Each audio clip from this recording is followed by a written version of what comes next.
Bapak Ibu semua, salam sejahtera Waalaikumsalam. dan tentu saja salam sehat untuk kita semua.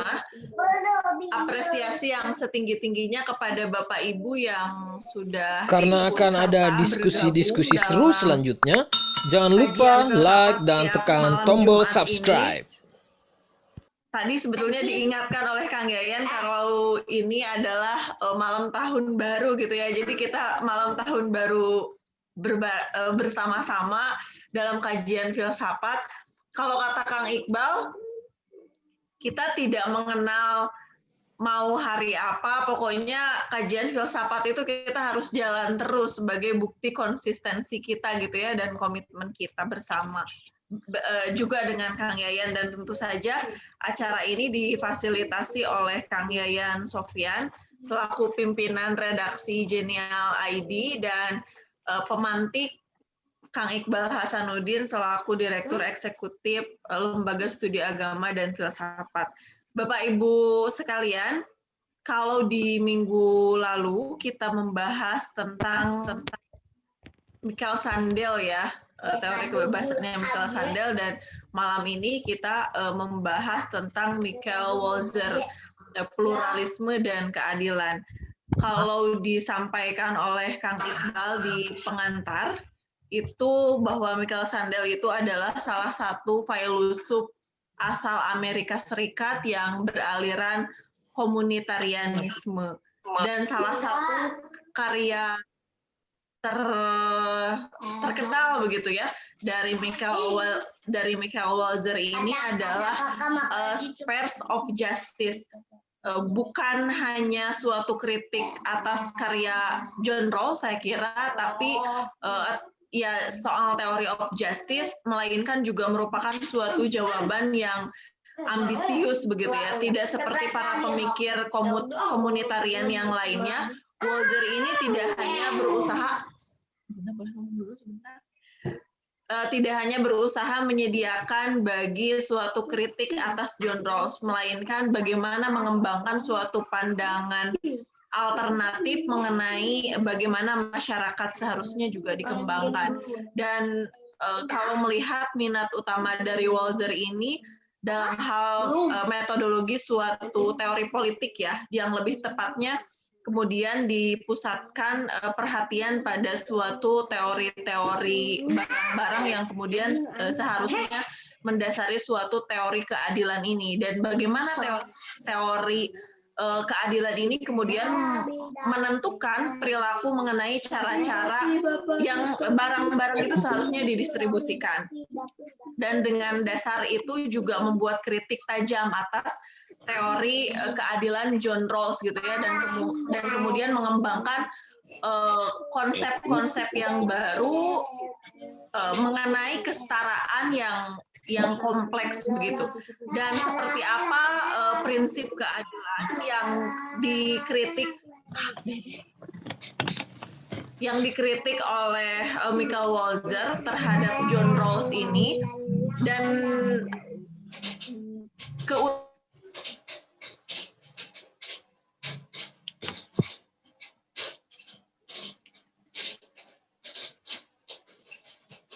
jelek ya sinyalnya.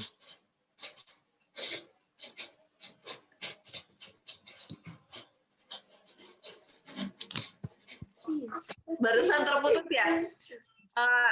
Nah, lalu seperti apa penerapannya nih Kang Iqbal terhadap teori keadilan, pluralisme dan keadilan ini tentu saja di Indonesia begitu ya saat ini. Untuk itu kepada yang terhormat Kang Iqbal Hasanuddin dipersilahkan untuk menyampaikan pemaparannya ya. Baik, terima kasih Teh Neni. Gimana Kang? Selamat malam Kang Yayan, Bapak Ibu semua. Selamat tahun baru ya. Apakah suara saya terdengar cukup jelas atau gimana? Khawatir belum jelas suaranya? Jelas. Kang Iqbal jelas sih. Tapi kalau Neni tadi putus-putus ya? Iya. Kalau kameranya memang agak buram ini. Saya pakai laptop yang tidak terlalu kameranya ya, kurang jelas, tapi mudah-mudahan masih bisa terlihat. Bapak Ibu sekalian, ini ketiga kalinya kita menyelenggarakan diskusi di saat malam menjelang tahun-tahun yang biasanya dirayakan ya. Kita sempat diskusi di malam Idul Adha, jadi besok Idul Adha kita malamnya diskusi juga gitu kan. Kemudian malam Natal kemarin, besoknya Natalan kita diskusi juga ya. Termasuk malam ini, besok tahun baru, malamnya kita diskusi seperti ini ya. Mudah-mudahan ini tidak mengurangi keindahan malam-malam itu, dianggap ini sebagai upaya untuk memanfaatkan malam-malam penting, sesuatu yang juga bermanfaat gitu. Kita berjumpa, berdiskusi, memanfaatkan waktu sehingga suaranya putus-putus.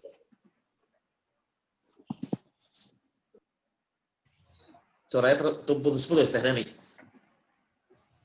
Atau cukup jelas? Jelas, sudah Nah, jelas. sekarang jelas Kang, tadi agak putus-putus. Oh ya, baik, saya lanjutkan ya. Bapak Ibu sekalian, malam ini kita akan diskusikan seorang filsuf politik lain asal Amerika ya, namanya Michael Walzer.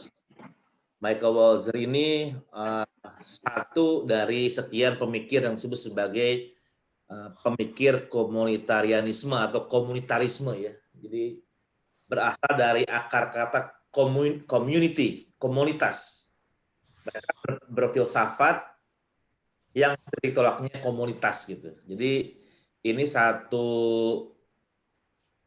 cara berfilsafat yang sedikit berbeda ya. Kalau para filsuf lain, misalnya seperti Platon atau Kant atau yang lain, itu berefleksi tentang politik berangkat dari sebuah abstraksi, gitu ya. Abstraksi dari titik tolak manusia ideal, masyarakat ideal, dan merumuskan seperti apa masyarakat yang baik atau masyarakat yang adil gitu. Nah ini para filsuf komunitarian menyangkal metode seperti itu karena pendekatan yang abstrak dalam melihat politik itu tidak menyelesaikan masalah.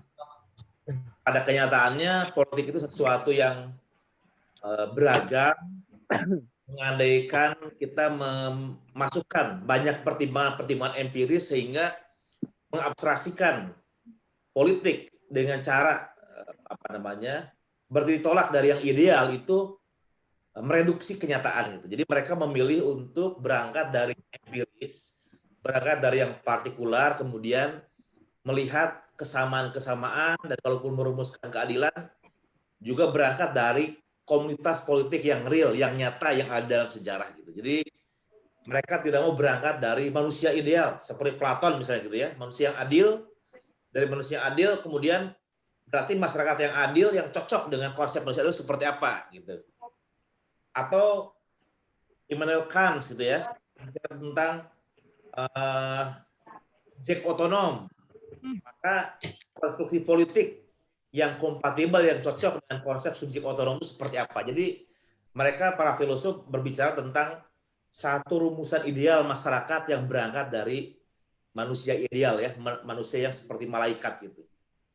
Termasuk John Rawls ya, sebagai seorang filsuf yang dikenal di era kontemporer yang menjadi titik tolak perdebatan kontemporer juga berangkat dari gagasan tentang manusia ideal itu, di mana dari gagasan manusia ideal itu kemudian merumuskan teori keadilan yang bisa dipakai untuk menentukan apakah masyarakat itu adil atau tidak gitu ya. Nah bagi para pemikir komunitarian ini mereduksi masalah gitu ya.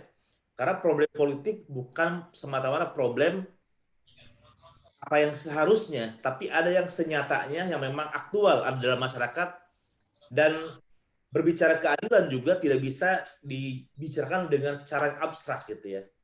Karena masing-masing komunitas itu punya perspektif yang berbeda tentang apa itu adil dan bagaimana konsep keadilan itu diimplementasikan dalam masyarakat. Jadi ada puluhan, ratusan masyarakat, berbeda ruang, berbeda tempat, berbeda waktu, maka konsep tentang keadilan juga berbeda ya. Antara masyarakat A, masyarakat B, masyarakat C, cara mereka memahami keadilan bisa berbeda.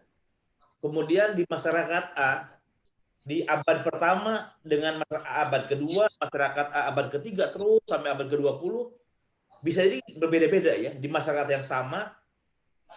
Dan waktu membuat cara mereka merumuskan apa itu adil juga berbeda. Jadi cara berpikir tentang politik dalam pengertian liberalisme seperti yang dikemukakan oleh Rawls itu sesuatu yang historis, tidak empiris, sehingga mengabaikan fakta-fakta ya yang sangat penting untuk merefleksikan apa itu politik, apa itu keadilan. Nah, ini berangkat dari komunitas. Politik itu adalah sebuah komunitas artifisial yang dibuat oleh masyarakat, disepakati bagaimana mereka memahami lingkungannya, bagaimana mereka memahami komunitasnya, bagaimana mereka memahami kebersamaan untuk tujuan-tujuan bersama, dan bagaimana mereka mengorganisasikan hubungan antara satu anggota dengan anggota lain terkait dengan tujuan bersama maupun tujuan individu ya dari masing-masing anggota. Nah, ini perbedaan cara berpikir ya antara komunitarianisme yang berbeda dengan para filsuf politik yang lain. Kalaupun dilacak dari mana sebetulnya asal-usul cara berpikir komunitarian, kita bisa melihat dalam kerangka berpikir Hegel ya. Jadi mereka itu sebetulnya adalah para pengikut Hegel yang melihat perkembangan roh objektif, istilah Hegel ya. Perkembangan roh objektif itu ya di setiap waktu, setiap tempat berbeda ya manifestasinya. Roh itu berkembang dengan cara yang berbeda, manifestasi berbeda, sehingga perwujudannya tidak sama dalam sejarah. Perwujudannya tidak sama dalam ruang. Nah, kalau kita mengacu kepada historisitas perkembangan roh objektif, maka mau tidak mau kita harus mengafirmasi keragaman manifestasi roh itu. Kira-kira gitu ya anunya. Bisa langsung di ini kan slide-nya? Atau saya aja ya slide sebentar.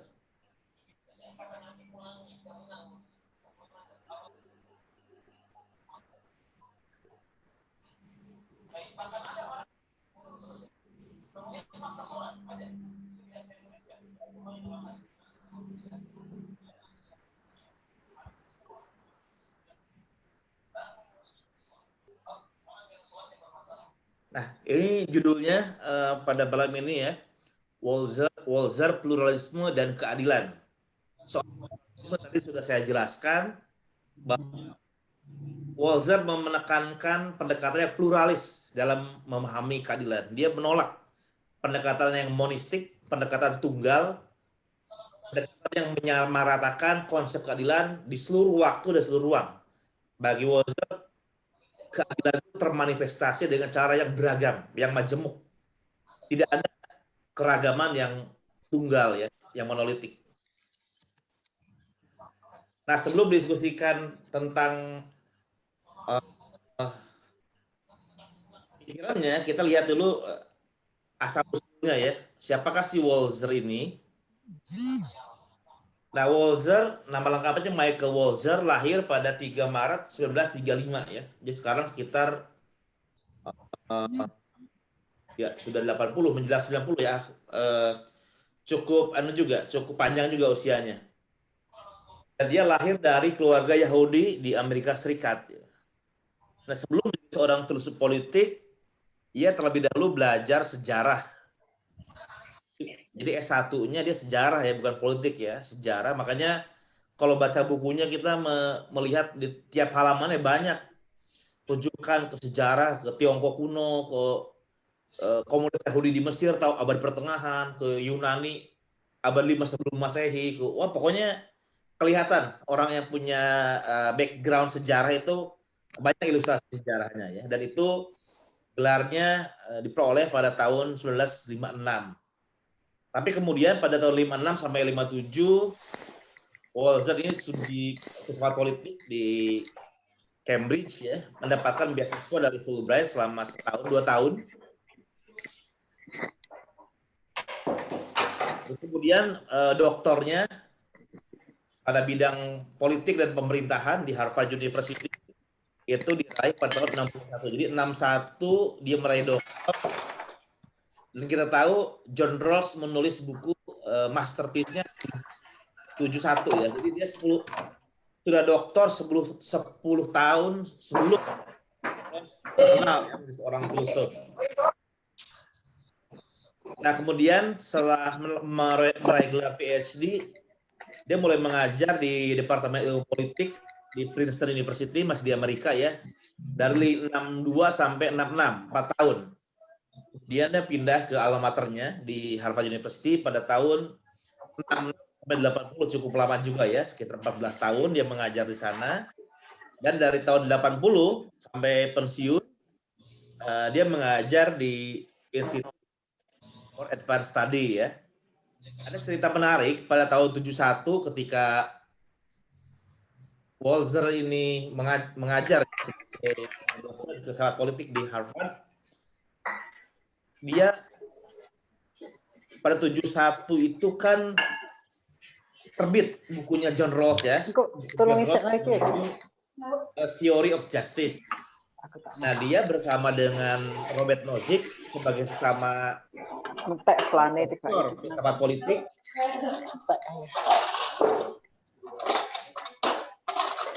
Sebentar, ada suara-suara ini apa ya? Dimatikan suaranya dulu. Ribut sekali.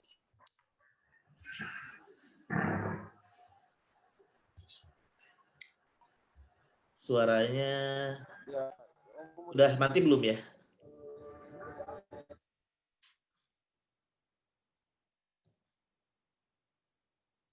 Udah, oke, udah tidak berisik lagi.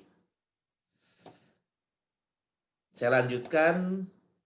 Jadi tahun 71 dia mengajar di kelas yang sama bersama dengan Robert Nozick. Kita sudah mendiskusikan di beberapa minggu yang lalu pemikiran Nozick ya, Robert Nozick yang menulis Anarchist State and Utopia. Nah, rupanya pada tahun 71 itu ketika buku Rawls muncul dipublikasikan, mereka berdua mengajar dan merespon buku itu. Sebagai orang yang mengajar di kelas yang sama dengan para mahasiswa, berdiskusi, berdebat, mereka co-teaching ya, mengajar bareng di satu kelas yang sama. Nah, selesai hasil dari perkuliahan itu masing-masing kemudian menulis buku. Nozick melahirkan Anarchist State and Utopia yang terbit pada tahun 74. Walzer menulis Spheres of Justice yang dipublikasikan pada tahun 83 ya. Jadi agak belakangan, tapi sebetulnya proses penulisannya sudah dilakukan sejak 71, sejak pertama kali itu muncul ya. Dan dua respon dari dua profesor terhadap pemikiran Rawls menghasilkan juga dua karya yang besar juga yang dikomentari oleh banyak orang ya, baik Nozick maupun Walzer. Jadi berbeda aliran antara Nozick dengan Walzer, tapi sebetulnya mereka berteman di kelas ya. Tuh kemudian beberapa buku lain ya sebagai seorang komunitarian. Tadi saya sudah jelaskan apa pengertian komunitarian dan komunitaris itu. Ada bukunya ada banyak. Nah, tapi beberapa saya sebutkan di sini, misalnya Politics and Passion. Nah, ini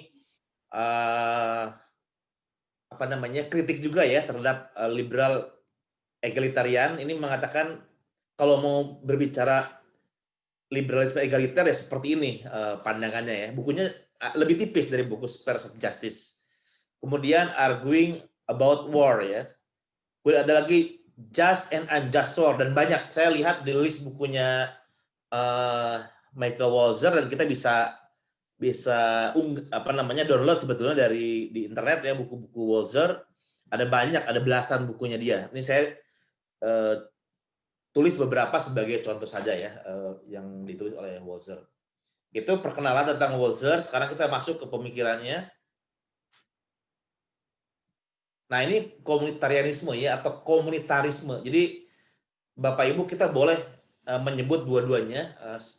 Banyak orang yang menyebut istilahnya komunitarianisme, ada yang disebut komunitarisme ya. Jadi pada intinya adalah komunitas itu yang menjadi titik tolak mereka merumuskan filsafat politik ya. Nah, saya memilih istilah komunitarianisme. Nah, ini Walzer ini seorang filsuf Amerika Serikat ya yang disebut sebagai pemikir komunitaris. Sebagai komunitaris terkenal itu sebagai aliran politik yang menolak pandangan liberalisme, mengkritik liberalisme seperti yang dikemukakan oleh ada John Rawls dan juga Ronald Dworkin. Tokoh utamanya banyak, tokoh yang lain banyak ya, tapi yang terkenal di Amerika itu gagasan liberalisme kiri Amerika adalah Rawls dan Dworkin yang sudah kita diskusikan juga pikiran-pikiran sebelumnya ya. Liberalisme sebagaimana ditampilkan oleh Rawls maupun Dworkin, mereka berpandangan bahwa ada satu prinsip universal untuk mengolah sebuah masyarakat agar menjadi sebuah masyarakat yang adil. Misalnya Rawls menyebut 2 prinsip keadilan ya, sudah kita diskusikan. Atau Dworkin mengemukakan formulanya itu sebagai kesetaraan sumber daya ya, equality of resources. Kita juga sudah diskusikan seperti apa 2 teori ini di dalam filsafat politik ya. Nah, kemudian dalam buku The Spheres of Justice, A Defense of Pluralism and Equality yang tadi saya sebutkan, Walzer mengumumkan pandangannya tentang keadilan yang agak berbeda dari Rawls maupun dari Dworkin dan juga sebenarnya para filsuf yang lain, Nozick dan yang lain sebagainya. Para filsuf politik itu biasanya akan mencari aksioma ya, akan mencari prinsip-prinsip fundamental yang menjadi pendasaran di balik berbagai kepercayaan dan pandangan yang lebih nyata ihwal tindakan politik gitu. Jadi filsafat politik seperti teori dalam ilmu-ilmu sosial kan. Kalau kita mau melakukan penelitian, kita butuh teori kan. Bedanya kalau dalam ilmu sosial, teori itu dipakai sebagai kacamata untuk mendeskripsikan kenyataan, ya gitu ya. Kalau dalam ilmu sosial, teori dipakai sebagai kacamata untuk mendeskripsikan kenyataan. Dalam filsafat politik, teori itu bukan dipakai untuk mendeskripsikan kenyataan, tapi untuk menilai apakah sebuah masyarakat itu baik atau tidak baik, adil atau tidak adil, atau prinsip itu atau teori dipakai untuk merumuskan bagaimana masyarakat itu sebaiknya dibangun gitu ya. Jadi itu yang membedakan teori dalam ilmu sosial dengan teori dalam filsafat politik. Karena filsafat politik berangkat dari etika, ya. Etika berbicara tentang sesuatu yang normatif, yang seharusnya. Sementara teori dalam ilmu sosial bicara tentang menjelaskan kenyataan, mendeskripsikan kenyataan. Tapi polanya sama. Rata-rata filsafat politik mencari aksioma, mencari prinsip dasar yang ada di balik seluruh gejala-gejala politik ya, kenyataan politik gitu ya. Nah, misalnya tadi ada yang mengatakan dasar segala sesuatu dalam politik adalah hak, misalnya rights, atau perlakuan yang setara, atau kelayakan, atau sumber daya, atau apa, banyak yang lain ya. Jadi selalu mencari satu dasar yang bisa menjelaskan segala yang lain. Satu hal yang dari hal itu menjadi titik tolak untuk yang lain. Nah, filsafat politik selalu mencari seperti itu ya. Nah, Walzer berbeda. Nah, makanya disebut sebagai pluralisme dan keadilan ya, topik dari pemikiran Walzer. Pandangan Walzer tentang keadilan tidak berpijak pada satu prinsip baku, melainkan diserap pada prinsip yang berbeda, tergantung pada masyarakatnya, waktu, tempat, dan, nah ini yang sering kali katakan ya, barang-barang yang dianggap perlu didistribusikan. Jadi, karena filsafat politik itu berbicara tentang masyarakat yang baik, masyarakat yang adil. Nah, karena masyarakat terdiri dari satu orang, maka masyarakat itu disebut sebagai baik atau disebut sebagai adil jika mampu membagi-bagikan gitu ya hak dan kewajiban anggotanya sehingga semua bisa memaksimalkan, bisa mencapai tujuan, baik tujuan bersama maupun tujuan masing-masing individu. Nah, apa yang didistribusikan, orang berbeda-beda ya. Apa yang harus didistribusikan, apa yang tidak, itu berbeda-beda pandangannya. Tergantung mana yang dianggap penting, mana yang dianggap tidak penting. Nah,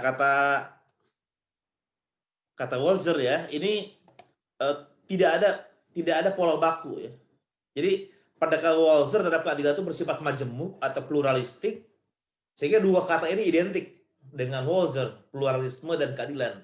Ada satu buku khusus yang ditulis oleh Pak komentator pemikiran Walzer ya, yang diedit oleh David Miller dan Walzer sendiri yang diterbitkan oleh Oxford University, diberi judul namanya Pluralism, Justice and Equality. Jadi 3 kata ini yang dianggap mewakili ya esensi dari pikiran-pikiran politik Walzer. Pluralism and justice. Makanya saya di sini menyebut 2 kata ini sebagai yang bisa menggambarkan pikiran-pikiran Walzer ya. Nah, kemudian selain mengakui pendekatan bersifat pluralistik terhadap persoalan keadilan, Walzer juga menggunakan istilah lain ya untuk menjelaskan hubungan antara pluralisme dan keadilan itu dengan istilah kesetaraan majemuk atau complex equality. Jadi di antara esensi dari keadilan itu kan kesetaraan. Nah, apa yang perlu disetarakan? Kalau yang lain kan satu, kesetaraan kesempatan misalnya, kesetaraan sumber daya, dan kesetaraan yang lain. Nah, kalau Walzer, keadilan itu artinya kesetaraan, tapi pluralis yang bersifat kompleks, majemuk, tidak satu. Apa yang disetarakan? Apa yang dibuat adil? Ya tidak tunggal. Ada banyak hal yang perlu disetarakan, ada banyak cara, ada banyak agen, ada banyak model, maka disebut sebagai complex equality. Menolak hanya simple equality istilahnya ya, kesetaraan yang sederhana itu. Di sini ia mengakui bahwa masyarakat manusia pada hakikatnya adalah sebuah komunitas untuk berbagi. Ya, masyarakat terbentuk sudah pasti tidak mungkin tanpa tujuan ya. Kita bergabung, ada yang bentuk keluarga, ada yang bentuk organisasi, bentuk klub, bentuk negara, pasti punya tujuan gitu ya. Dan tujuan itu sudah pasti dilakukan sesuatu yang bermanfaat untuk keseluruhan anggota. Kalau tidak bermanfaat ya buat apa berorganisasi atau membentuk masyarakat, membentuk komunitas ya. Jadi selalu ada tujuan, selalu ada manfaat dari komunitas itu, dan tentu di situ ada share ya, ada pembagian keuntungan, pembagian hak, tapi juga ada pembagian kewajiban. Namanya organisasi atau komunitas ada take and give ya. Kita menerima tapi juga memberi. Itu menjadi alamiah dalam namanya komunitas, pasti begitu. Nah, makanya Walzer mengakui bahwa masyarakat itu pada dasarnya adalah komunitas untuk berbagi. Dalam masyarakat setiap orang menciptakan barang atau jasa. Nah, tergantung pada keahlian masing-masing, tergantung pada posisi sosial masing-masing ya. Kalau petani ya berarti dia memproduksi barang-barang untuk dikonsumsi ya, menyediakan bahan-bahan pangan, beras, sayur-mayur, buah-buahan, banyak yang memang juga dibutuhkan oleh masyarakat manusia ya. Kemudian nelayan, menyediakan ikan, kemudian pembuat panci, pembuat kuali, pembuat kursi, pembuat bahan pakaian, semua memproduksi barang-barang dan juga memproduksi jasa. Yang tidak memproduksi barang, memproduksi jasa. Misalnya ya tukang cukur ya, dia menyiapkan tenaga untuk mencukur. Tukang yang bisa bekerja, tukang bangunan, ya dia menyiapkan tenaga, keahlian. Arsitek menyiapkan kemampuannya, kapasitasnya untuk merancang bangunan. Nah, semua orang dalam masyarakat itu menciptakan barang jasa, berbagi, saling bertukar satu sama lain. Jadi masalahnya pertukaran sistem kebutuhan ya. Jadi kita semua adalah punya kebutuhan yang kompleks dan kita memenuhi kebutuhan kita dengan cara bekerja sama dengan sebanyak mungkin orang. Nah, bahkan pekerjaan itu sendiri dibagi di antara anggota masyarakat dalam bentuk pembagian kerja ya.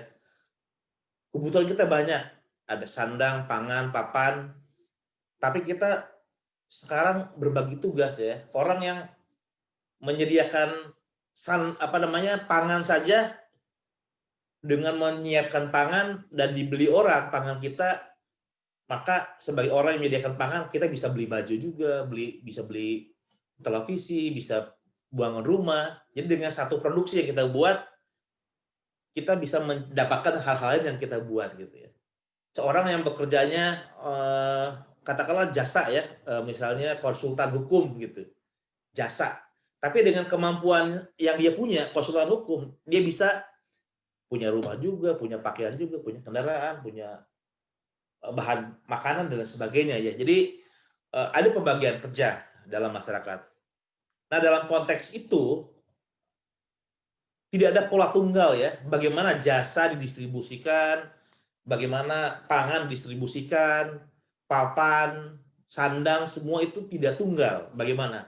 Karena caranya itu berbeda-beda ya. Misalnya beras dengan gula beda, dengan permata beda, dengan barang-barang teknologi beda, dengan jasa dokter beda, obat beda, semua masing-masing perbedaan barang atau jasa itu akan menuntut cara distribusi yang tidak sama. Jadi tidak ada pola pembagian tunggal dalam pembagian barang jasa itu. Nah, karena kita berbicara pembagian, ini topik yang dibicarakan sejak Rawls adalah tentang keadilan distributif ya. Bagaimana pembagian yang adil. Nah, bagi Walzer, gagasan tentang keadilan distributif itu terkait dengan banyak hal, tidak tunggal ya. Tentang tatanan politik yang berbeda-beda. Jadi bayangkan dari masyarakat yang paling dalam tanda petik primitif ya, masyarakat mungkin dulu kesukuan yang masih berburu, mengumpulkan makanan, sampai yang paling kompleks sekarang, masing-masing punya cara sendiri bagaimana membagi tugas, membagi barang, membagi tanggung jawab. Misalnya ketua suku seperti ini, anggota suku seperti ini, yang masih muda tugasnya ini, haknya gimana, yang paling banyak makan, siapa yang duluan makan, siapa yang terakhir. Nah, ini semua ada pembagiannya sampai masalah yang kompleks itu tergantung tatanan politik seperti apa. Tatanan politik yang berbeda, distribusi juga berbeda. Ya. Landasan ideologinya berbeda-beda juga, menentukan pada bagaimana pembagian itu dilakukan. Ya. Jadi ada tatanan politik yang dasarnya agama, kesukuan, ada yang sekuler, ada yang liberal, ada yang komunis, dan macam-macam. Semakin banyak ideologi, artinya menunjukkan ada keragaman juga bagaimana barang-barang dan jasa itu dibagikan ya. Termasuk juga konsep keanggotaan komunitas ya. Jadi cara mereka menentukan siapa yang menjadi di dalam dan di luar itu juga menentukan bagaimana barang-barang itu dibagikan. Misalnya kalau dalam sebuah masyarakat ada warga negara dan bukan warga negara gitu ya. Jadi penduduk itu ada warga negara, ada yang bukan warga negara. Kalau warga negara sejauh punya uang misalnya, kita diperkenankan untuk membeli properti ya, beli tanah, beli rumah, memiliki area-area yang menjadi hak seorang warga negara. Tapi penduduk yang merupakan warga negara asing hanya diperkenankan untuk misalnya hak guna gitu, hak pakai, hak sewa, tapi tidak diperkenankan untuk memiliki. Kemudian warga negara dalam sebuah komunitas punya hak politik ya, memilih, dipilih, berpartisipasi dalam politik. Sementara warga negara asing yang sedang ada di definisi sebuah negara, boleh dia tinggal di situ tapi tidak punya. Tidak bisa dipilih jadi bupati misalnya, atau ikut nyoblos, nggak bisa. Nonton boleh, tapi tidak ikut. Nah ini juga menentukan ya, siapa yang menjadi anggota dari komunitas, siapa yang bukan, itu menentukan hak dan kewajiban gitu. Dan ini kita sebut ada beberapa contoh ya yang di buku Walzer memang disebutkan tentang hal ini. Misalnya dia mengkontraskan antara polis atau negara kota Athena pada 5 atau 4 abad sebelum Masehi dengan komunitas Yahudi di Mesir abad pertengahan ya. Jadi kalau di Mesir berarti artinya Yahudi yang menjadi komunitas Yahudi yang menjadi minoritas di Mesir. Nah, itu pola distribusinya berbeda ya dengan negara kota Athena. Berbeda juga dengan pola distribusi barang jasa di Amerika Serikat di rezim welfare state ya abad 20 atau 21. Nah, ini masing-masing ini contoh saja. Kalau kita sebut semua negara di semua waktu, maka akan ada sebanyak itu pula pola distribusi barang dan jasa. Intinya tidak ada pola baku dan yang sama yang berlaku lintas waktu dan tempat. Apa yang disebut adil sekarang belum tentu dulu seperti itu juga ya cara merumuskan keadilan. Apa yang dianggap baik pada zaman sekarang belum tentu dulu seperti itu. Mungkin sebaliknya gitu ya. Jadi ini kesadaran tentang yang historis itu yang ditekankan oleh Walzer.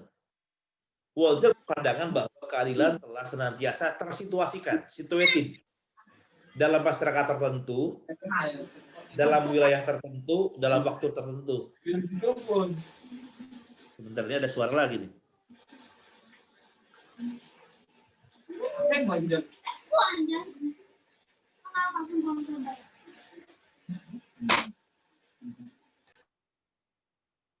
Ya, saya lanjutkan ya.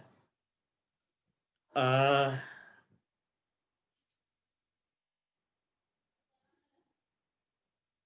jadi keadilan itu sesuatu yang selalu sudah tersituasikan. Tidak ada satu keadilan ideal ya, seperti dalam posisi asali gitu, original possession dalam satu kondisi yang dibayangkan oleh Rawls gitu ya. Satu keadaan sebelum ada masyarakat, di mana orang-orang yang ideal yang bermusyawarah tentang gimana nih membangun masyarakat yang adil. Tidak pernah ada masalah seperti itu ya. Selalu keadilan itu selalu dalam masyarakat tertentu, dalam waktu tertentu, orang-orang tertentu, keadaan tertentu, cara pandang tertentu, dengan apa namanya, struktur keagamaan tertentu, struktur etnis tertentu, tersituasikan selalu dalam ruang dan waktu kalau berbicara keadilan itu. Karena keadilan tidak terkait dengan prinsip-prinsip universal. Universal itu artinya prinsip yang sama, mau di Yunani abad ke-5 sebelum Masehi, mau di Mesir abad pertengahan, mau di Tiongkok abad ke-7, di Amerika abad 21, itu semua sama. Kalau universal gitu ya, dimanapun, kapanpun sama prinsipnya. Kata Rawls nggak mungkin. Wong, keadilan itu adalah satu prinsip bagaimana mengatasi situasi konkret masyarakat. Mana mungkin kita berbicara sesuatu universal, sesuatu yang konkret pasti jalan keluar juga sesuatu yang muncul dari masyarakat itu. Ini komunitariannya di situ ya. Jadi sesuatu yang konkret yang sesuai dengan struktur kenyataan dan masalah yang dihadapi oleh anggota masyarakat. Dalam hal ini, penilaian atas adil atau tidaknya sebuah masyarakat tidak bisa dilakukan dari luar, melainkan memahaminya dari dalam masyarakat itu sendiri. Nah, pertanyaannya adalah, kan masyarakat tidak satu, ada banyak ya. Misalnya satu polis Athena, ada Platon, ada temannya, kan tidak satu pendapat, makanya mereka sering berdebat, sering berkonflik. Gimana kita menentukan mana yang adil tidak? Nah, kata Rawls, dalam sebuah masyarakat ada perbedaan pendapat, tidak apa-apa, semua ditampilkan, tidak boleh ditekan, dan lihat argumen mana yang terbaik di antara perbedaan pendapat yang ada dalam masalah itu. Tapi bukan dengan cara mengambil satu pandangan dari luar yang tidak terpikirkan oleh masyarakat itu. Jadi berangkat dari dalam, kalau ada masalah juga diambil dinamikanya dari dalam ya. Kalau ada perbedaan pendapat, ada 10 pendapat tentang apa itu adil, berarti ya dicari dari yang 10 itu mana yang paling masuk akal, paling kuat argumentasinya untuk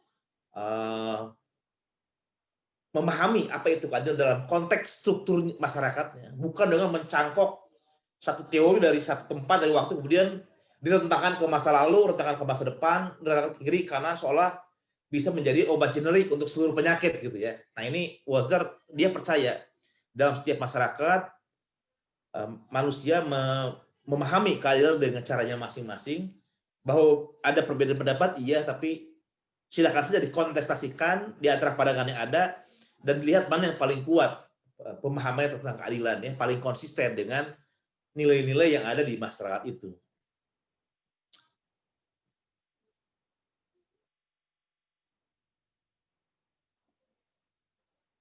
Oke, selanjutnya. Nah, ada istilah tirani ya. Jadi dalam kerangka Walzer dan juga Sandel sebetulnya di kalangan komunitarian, karena mereka bertolak dari pluralisme prinsip ya, pluralisme prinsip, pluralisme prosedur, pluralisme pola, pluralisme cara, bahkan di cara mendistribusikan satu barang dengan barang lain itu berbeda. Kalau kita mencoba memaksakan satu resep umum untuk segala masalah, segala penyakit, satu cara distribusi barang atau jasa dipakai untuk seluruh barang, itu disebut sebagai tirani gitu ya. Jadi tirani itu adalah satu pola, satu kriteria yang sebetulnya hanya cocok untuk satu hal, tapi dipaksakan untuk dipakai untuk hal lain, seolah dia bisa menyelesaikan segala persoalan. Itu tirani. Nah, ini yang ditolak ya. Makanya ditekankan pluralisme untuk menolak kemungkinan tirani. Karena tirani itu segala hal yang banyak diatur oleh satu, oleh sendiri gitu ya.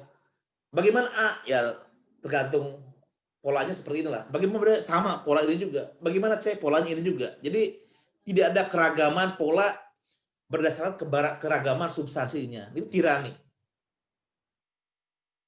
Nah, Walzer berpandangan bahwa pola pembagian yang adil itu berbeda seiring perbedaan menjadi sebarang dibagikan. Misalnya disebut beberapa ya. Kalau kita baca di buku Walzer, di antara barang-barang publik yang selalu perlu dipikirkan bagaimana cara membagikannya adalah pertama keamanan.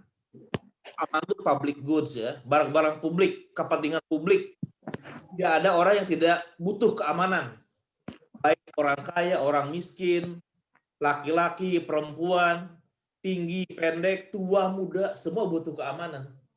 Nah, sesuatu yang menjadi kepentingan publik artinya semua orang perlu, itu menjadi barang publik yang perlu dipikirkan bagaimana cara membagikannya. Kalau barang yang dianggap orang butuh ya misalnya apa? Misalnya kartu domino. Ya kartu domino nggak semua orang butuh. Kartu domino hanya diperlukan orang yang suka main domino aja. Jadi itu bukan barang publik ya. Kemudian misalnya papan catur ya ini termasuk barang publik. Papan catur hanya dibutuhkan oleh orang yang suka catur dan ngerti catur. Yang lain yang nggak ngerti ya enggak ya.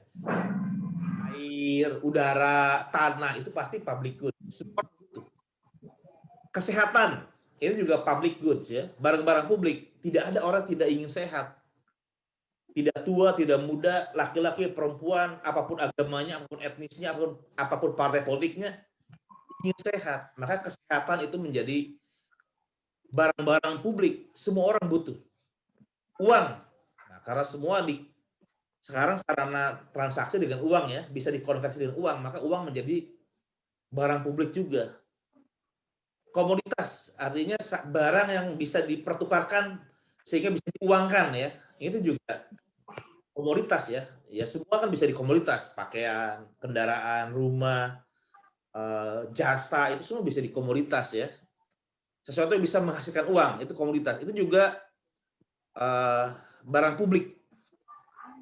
Pemerintahan, lembaga pemerintah barang publik karena salah satu tujuan kenapa pemerintahan ada dia untuk mengayomi semua anggota masyarakat. Tapi jadi panitia dari proses-proses sosial politik seluruh anggota masyarakat. Makanya berkepentingan semua orang dengan pemerintah ya, pemerintahan. Nah ini makanya pemerintahan menjadi public goods, barang publik. Pekerjaan penting ya. Bukan hanya untuk menghasilkan uang, tapi untuk komunikasi. Maka semua orang sekarang butuh pekerjaan. Kalau orang kemudian menganggur, bukan hanya soal nggak ada uang, tapi juga tidak punya teman, ada harga diri yang mungkin jatuh ya ketika tanya, kamu kerjanya apa? Kelihatan nggak pernah kerja, saya lagi nggak punya kerjaan nih. Nah ini juga sesuatu yang mungkin bermasalah ya, menyedihkan bagi yang bersangkutan. Makanya masih calon. Sorry, ada suara lagi nih.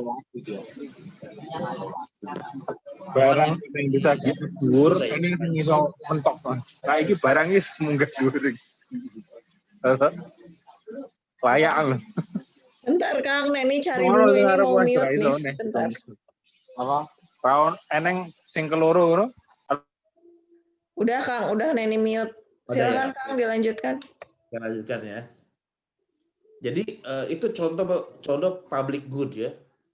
Kemudian hari libur ya manusiawi ya. Kalau orang nggak punya hari libur capek juga badan, ada batasnya ya. Hari libur itu penting.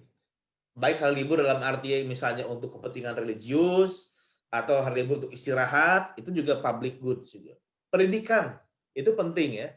Pendidikan untuk anak-anak, pendidikan keterampilan, pelatihan dan lain sebagainya itu juga penting ya. Keluarga,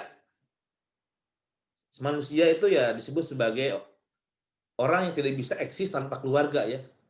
Kalau binatang mungkin ada yang lahir dia bisa langsung jalan, langsung cari makan. Manusia ketika lahir butuh keluarga untuk dia bisa belajar, butuh kasih sayang, sehingga orang yang kemudian kehilangan keluarga itu sudah kehilangan kediriannya setengah gitu. Jadi memiliki keluarga itu menjadi public goods.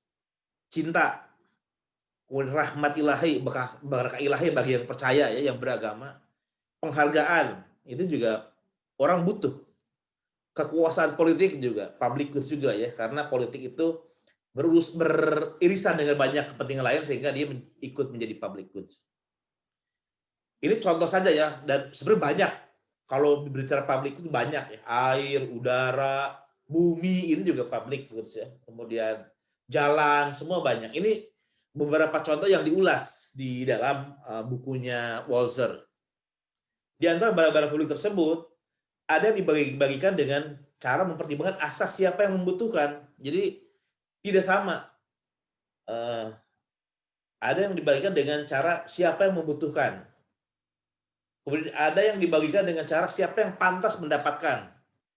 Misalnya kalau katakanlah pekerjaan ya, tidak semua orang yang butuh dikasih kerjaan. Kalau butuh tapi nggak cocok, ya nggak dikasih juga gitu ya. Kemudian penghargaan. Ya saya senang sih dapat penghargaan, tapi ya saya nggak berharga gitu kan, nggak punya prestasi, nggak punya kelebihan dibanding yang lain, nggak punya kontribusi, ya berarti nggak berhak dapat penghargaan misalnya gitu ya. Jadi ada yang dasarnya kebutuhan, ada yang dasarnya adalah kepantasan, kelayakan, kemudian ada yang dasarnya adalah pertukaran di pasar bebas. Pertukaran besar artinya kalau kita tertarik pada satu barang atau jasa dan kita punya sesuatu yang lain yang ditukarkan, ya itu bisa. Misalnya saya punya 20 pepaya, saya butuh sepatu, kebetulan nilainya sama ya. Kalau pepaya itu saya jual, misalnya dapat uang 100.000 misalnya, dan uang 100.000 itu bisa saya beli untuk sepatu, artinya dengan menjual 20 pepaya yang saya punya, saya bisa dapat sepatu yang saya inginkan untuk olahraga misalnya. Nah ini distribusi yang terjadi dalam pasar ya. Jadi ada 3 kata Walzer. Pertama, pertukaran barang jasa dengan menggunakan mekanisme pasar. Yang kedua, distribusi yang cara membagikannya mempertimbangkan siapa yang butuh. Kalau nggak butuh ya ngapain dikasih gitu ya. Yang selanjutnya adalah siapa yang pantas, yang layak. Menjadi camat nggak bisa sembarangan dibagi ya. Pokoknya tawar-menawar yuk. Kita coba kita tebak-tebakannya siapa yang mau jadi camat. Nggak bisa, harus yang qualified. Nah, ini berbeda ya cara mendistribusikan itu. Nah, tentang hal ini terdapat istilah yang menarik dari Walzer dan para pemikir komentar lainnya, tirani yang tadi saya sebut ya. Istilah ini mengacu kepada ketidaksesuaian antara kriteria pembagian dan barang-barang publik yang dibagikan. Misalnya ada istilah prinsip meritokrasi. Nah, ini tidak boleh sembarangan nih. Orang-orang mentang-mentang tahu Islam sekarang lagi eranya meritokrasi. Siapa yang berprestasi dia yang dapat promosi gitu kan. Siapa yang berjasa dia dapat reward, siapa yang melakukan dia tidak berjasa tidak dapat reward, atau yang melakukan kesalahan dapat punishment gitu kan.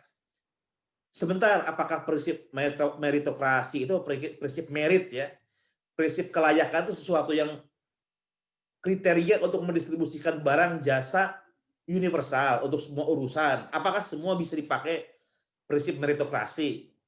Kalau orang menganggap seluruhnya harus pakai meritokrasi, padahal ada banyak barang-barang publik yang sebenarnya nggak bisa dikelola atau dibagi dengan cara prinsip merit ya, maka orang sudah memaksakan satu kriteria untuk yang seluruh barang-barang, disebut sebagai tirani prestasi, tirani meritokrasi.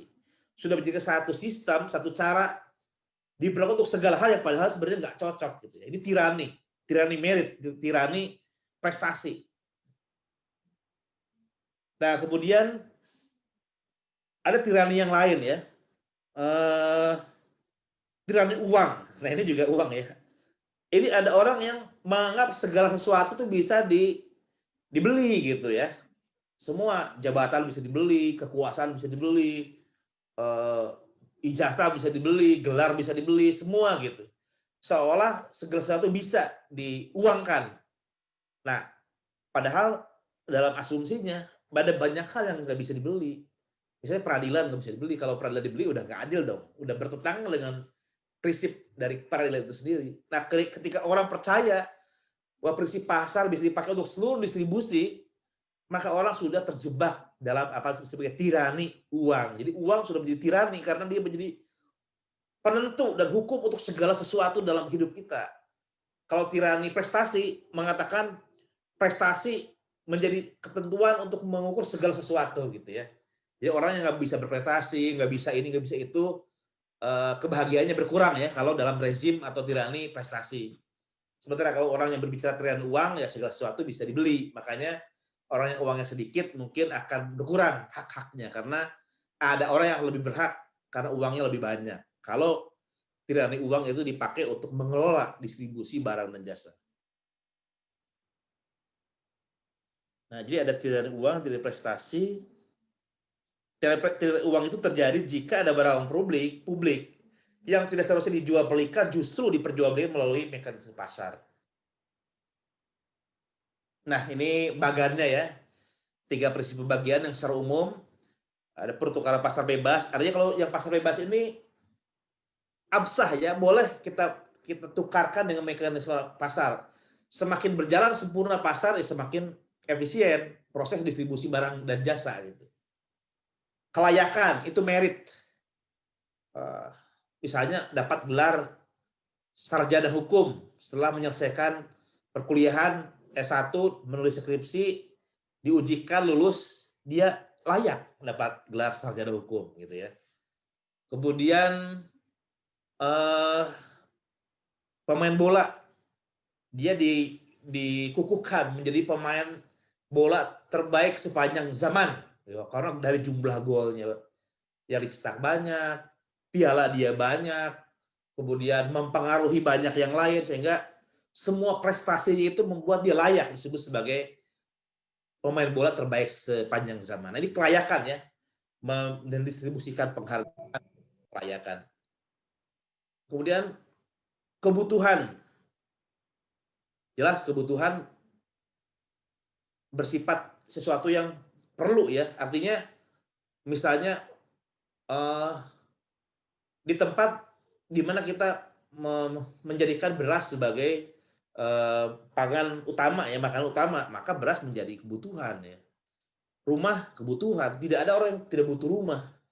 Kesehatan itu kebutuhan, nggak bisa dengan pertukaran bebas sebetulnya. Kalau orang butuh makan dan kebetulan nggak punya uang, ada persoalan tuh karena makan itu kebutuhan, sesuatu yang sebetulnya tidak bisa tidak orang harus makan gitu ya. Nah ini selalu 3 prinsip pembagian dalam keadaan distributif Michael Walzer.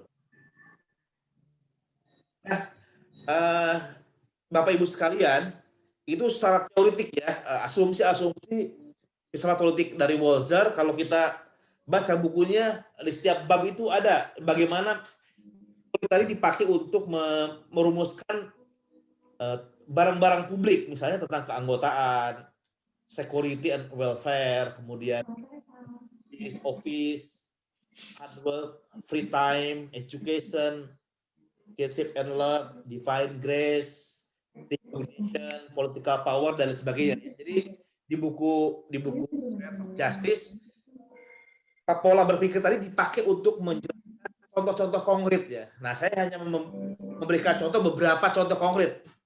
Pertama, menjadi anggota sebuah komunitas politik itu adalah public goods ya, karena orang yang punya kenegaraan, tidak punya identitas, dia orang mana sih, bangsa mana, negara mana, nggak punya misalnya, itu menjadi sebuah kesedihan ya, menjadi sebuah kekurangan dalam kemanusiaan ya, karena asumsinya manusia adalah zoon politikon, dia makhluk sosial. Kalau dia nggak punya society, maka dia akan berkurang kemanusiaannya. Makanya menjadi anggota dari sebuah komunitas adalah sebuah kebutuhan, public good, kebutuhan semua orang gitu.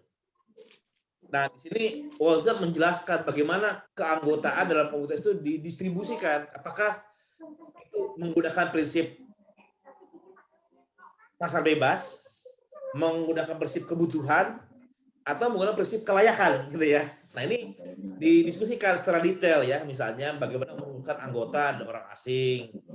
Nah, dia menyatakan negara itu bisa dianalogkan dengan beberapa perkumpulan ya, misalnya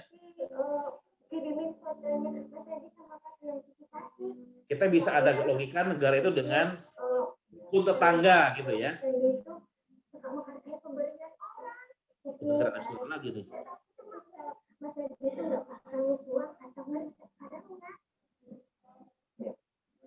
Ini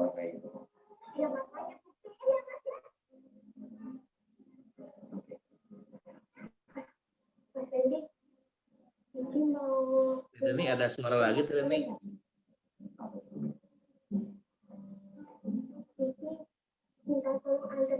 Iya Kang, bentar Kang, Neni mute dulu Kang. Lagi nyari ini. Nah ini Kang, bentar. Oke, udah Kang. Nah, misalnya keanggotaan dan dalam komunitas ya. Memberikan contoh di beberapa tempat, misalnya kasus di polis ya, negara polis di Athena, di Sparta itu. Mereka menentukan siapa yang berhak menjadi anggota dari polis Athena. Bukan berarti orang tidak boleh tinggal, boleh ya. Orang asing datang di situ bekerja, kemudian menjadi budak gitu ya, pekerja gitu, atau berusaha boleh, tapi tidak semua orang yang tinggal di tempat itu menjadi bagian dari citizen, jadi warga negara, tidak. Nah ini menentukan siapa yang berhak, siapa yang tidak, itu ada pola distribusinya ya. Dan negara itu sebetulnya kalau kata Walzer, dia sebetulnya lebih layak disebut sebagai kehidupan bertetangga, klub atau keluarga. Nah, masing-masing beda-beda ya. Kalau kehidupan bertetangga itu kan pola hidup di mana kita hidup bertetangga sebetulnya bukan karena ingin-inginan ya. Orang pindah ke Jakarta, pindah ke Bandung itu bukan karena ingin tinggal di situ, tapi karena dia punya pekerjaan di kota itu, mau tidak mau dia mencari tempat tinggal yang tidak jauh dari tempat dia kerja. Jadi yang utama bukan tempat tinggalnya, tempat kerjanya dulu. Kalau tempat kerja di satu tempat A, maka dia akan mencari tempat tinggal. Jadi tempat tinggal itu adalah efek samping dari di mana dia bekerja gitu. Nah, karena yang utama adalah pekerjaan, karena tempat tinggal itu adalah efek samping, kadang-kadang kita dengan tetangga, dengan orang yang memang tinggal di situ nggak terlalu berkepentingan ya. Karena mungkin kebetulan uangnya cukup beli rumah di sekitar situ, atau kemudian yang paling dekat di situ, akhirnya saya milih tinggal di situ, entah ngontrak, entah beli gitu ya rumah di situ. Nah, tapi hubungan antara satu dengan yang lain itu namanya tetangga itu ya bisa kenal, bisa enggak. Ya seperlunya ya. Mungkin kalau ada rapat RT seperlunya nih gimana soal gaji satpam, apa perlu dinaikin enggak iurannya, sisanya enggak. Kita enggak ikut campur bagaimana urusan anaknya, urusan keluarganya, enggak ikut campur. Jadi siapapun bisa jadi anggota, atau tiba-tiba 3 bulan pindah kerja, dia pindah lagi keluar dari komplek itu. Bisa terjadi dengan itu ya. Nah, apakah negara sama nggak dengan kehidupan bertetangga gitu ya? Nah, sepertinya negara tidak segitunya ya. Dalam negara itu nggak cocok sebenarnya seperti kehidupan bertetangga gitu. Karena dalam negara itu ada aturan hukum, ada sesuatu yang mengikat, dan kita semua ada sebuah komunalitas. Kalau di kehidupan bertetangga itu ya yang penting nggak saling sikut, nggak saling merugikan, ya diam-diaman cukup ya. Kalau bernegara nggak bisa sebenarnya.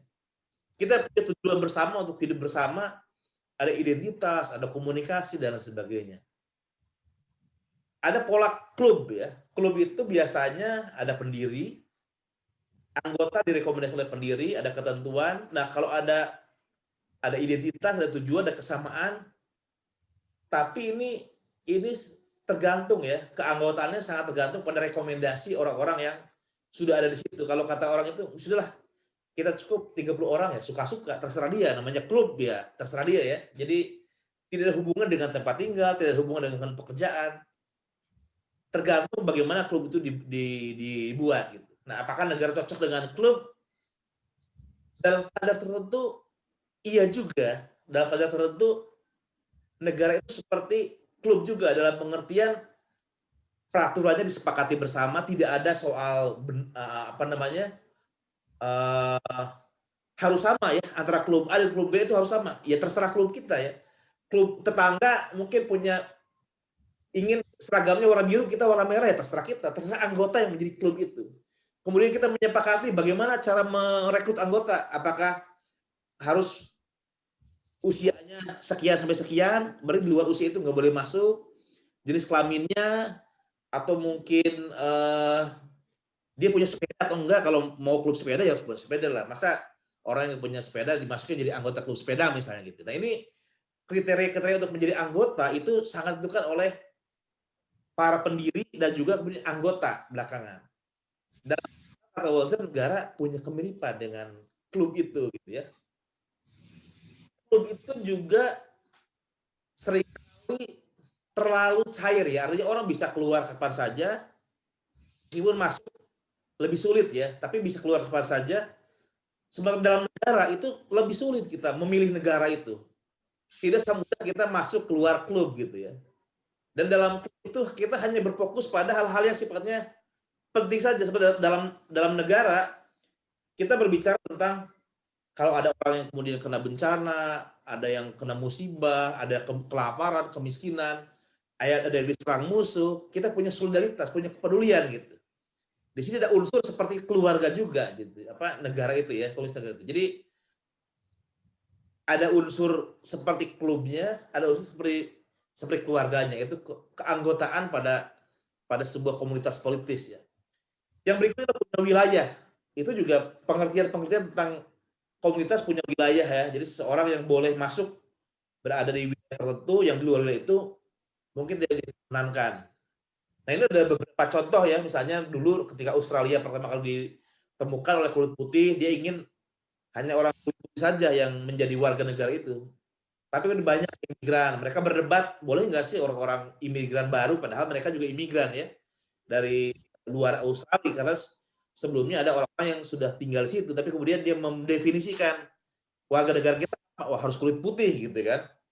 Ada orang datang, Korea, orang Arab, mereka bilang kamu nggak berhak jadi anggota warga negara. Jadi ada dalam proses menentukan mana yang jadi anggota, mana yang tidak. Fungsi, nah itu hak kewajibannya juga ditentukan oleh komunitas itu. Ada orang asing, ada orang yang awalnya anggota kemudian dihukum, dikeluarkan, alienasi. Kemudian ada juga naturalisasi ya, orang luar kemudian karena kebutuhan kemudian dimasukkan sebagai anggota. Nah, ada contoh Matrix ya di polis itu di mana mereka itu orang-orang yang datang ke daerah Yunani lama, bisa 2 generasi, 3 generasi, tapi tidak pernah punya hak kewarganegaraan. Dia hidup di situ di tempat yang sama, di wilayah yang sama, tapi tidak punya hak yang sama. Itu Matrix. Ada tenaga kerja asing juga sama. Jadi ini ada refleksi tentang keadilan. Sebenarnya sebagai public goods, komunitas itu dibutuhkan, tapi dalam prakteknya ada persoalan-persoalan di mana ada orang-orang yang dinyatakan sebagai berhak menjadi bagian yang sama, ada yang tidak gitu. Nah, katakan berbicara keadilan, kalau orang kena dampak ya, entah itu pekerja asing, tenaga asing, atau pengungsi, orang yang dapat suaka, kalau dia terdampak, apalagi generasi kedua, ketiga, seharusnya diperkenankan untuk menjadi anggota, punya hak yang sama, punya hak politik.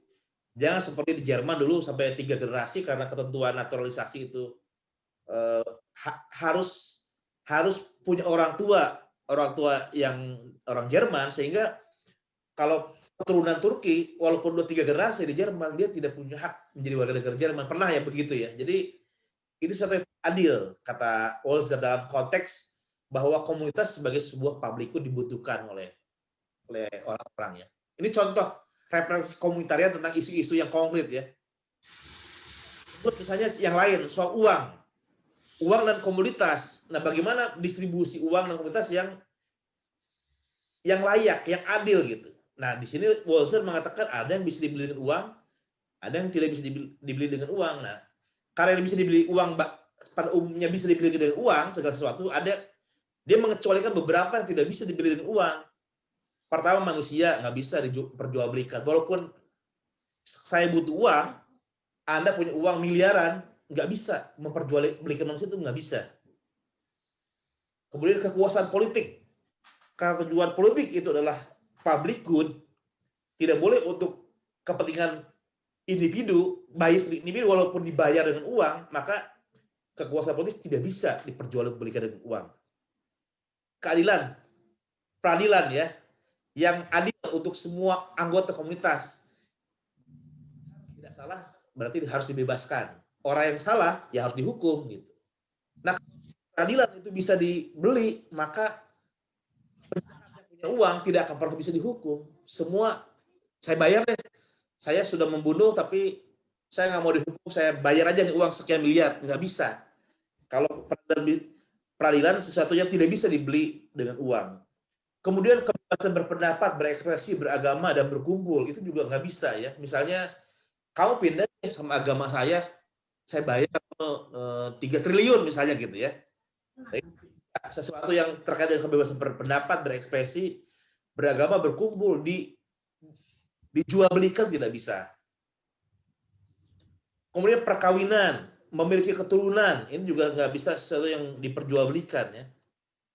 Menjadi anggota komunitas politik, itu juga nggak bisa diperjualbelikan. Misalnya menjadi warga negara, kamu boleh deh masuk jadi warga Indonesia, tapi kamu bayar ya, bayar ke saya nih, supaya kamu bisa jadi anggota, kamu bayar 2 pulau untuk saya gitu. Nggak bisa itu.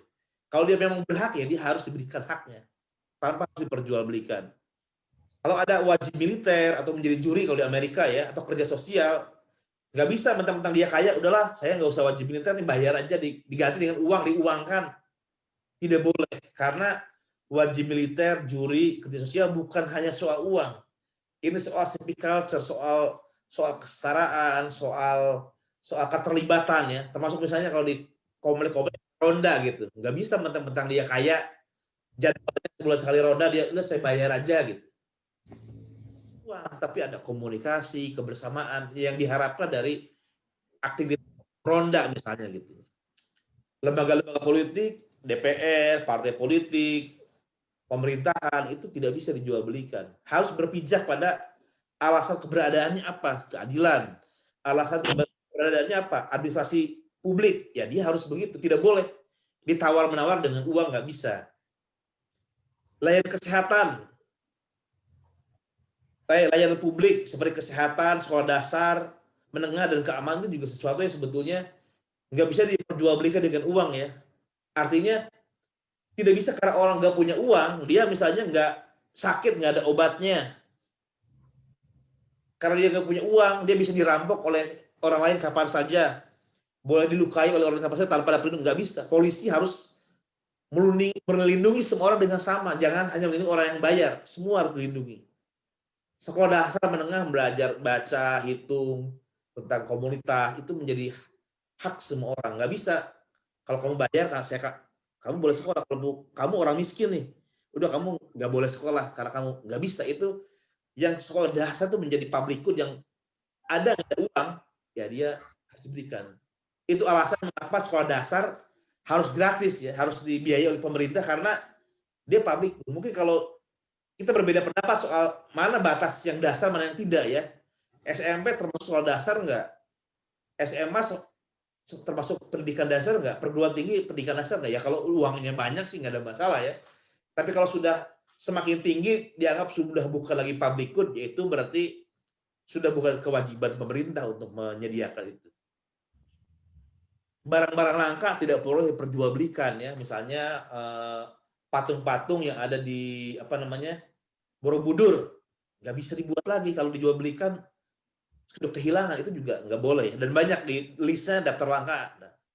Penghargaan nggak bisa dijual belikan, gelar, kemudian penghargaan itu sesuatu yang melekat pada kelayakan prestasi ya. Cinta, persahabatan juga tidak bisa diperjualbelikan. Nah ini uang itu mekanisme distribusinya dibuat dalam pasar, tapi ada yang nggak bisa ditukar oleh uangnya. Nah ini si Walzer menjelaskan contoh-contoh. Nah kemudian contoh yang lain misalnya prinsip menjadi bagian dari pekerja di kantor pemerintahan. Apakah dasarnya boleh dengan uang atau kebutuhan atau meritokrasi atau apa, kelayakan gitu ya. Kalau prinsipnya adalah uang, artinya yang boleh menjadi camat, boleh jadi pegawai itu orang yang bayar uang, yang nggak bisa bayar uang, nggak bisa. Semakin tinggi uang yang disetorkan, semakin berhak dia posisi-posisi di pemerintahan. Padahal menjadi pemerintah itu adalah butuh keterampilan khusus untuk melayani semua orang.